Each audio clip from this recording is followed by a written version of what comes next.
നീ ഇവിടെ കിടന്ന് കേസും വഴക്കും വാശിയും വൈരാഗ്യവും അടിപിടിയും ഒന്നും ഉണ്ടാക്കരുതെന്ന് പച്ച മലയാളത്തിലായി പറഞ്ഞു തരുന്നേ. നീ അതിന് തർക്കം ഉണ്ടാക്കരുത് തങ്കച്ച. നിന്റെ സ്വന്തം അനിയനാ, അവനങ്ങ് കൊടുക്കേ. 1 സെന്റോ 2 സെന്റോ കൊടുക്കേ. നീ ത്യാഗാറായി, നിനക്ക് ശ്വാസമുട്ടലുള്ളതാണ്. നീ 3 പ്രാവശ്യം മെഡിക്കൽ കോളേജിൽ കിടന്ന ഓർമ്മ വേണം കേട്ടോ. സ്തോത്രം. നിന്റെ പെമ്പളയ്ക്കും പരുവക്കേടാ. എന്നാലും ഇവിടെ നാക്കിന് യാതൊരു കുറവും തെയ്യെന്നാ അവള് നിൽക്കുന്നത്. മനസ്സിലാകുന്നുണ്ടോ? ഇവിടെ കിടന്ന് കേസും വഴക്കും കോടതി അടിപിടിയൊന്നും ഉണ്ടാക്കരുതെന്നായി പറഞ്ഞത്. സൂസമ്മയോട് ഞാൻ പറയാം, തള്ളയ്ക്ക് വെള്ളം കൊടുക്കണം, അവരെ ആശ്വാസഭവനിൽ കൊണ്ടിടരുത്. അവിടെ പോക്കുമെന്ന് അറിയത്തില്ല. മനസ്സിലായോ? നീ അമ്മായിമ്മയ്ക്ക് വെള്ളം കൊടുക്കണം.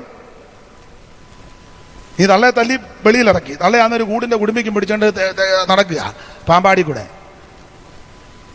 അല്ല, തള്ള ആയ കാലത്ത് നല്ല മൂച്ചുള്ള തള്ളയായിരുന്നു. ഇപ്പൊ പരുവക്കേടായതുകൊണ്ട് ഇങ്ങനെ ഇരിക്കുക.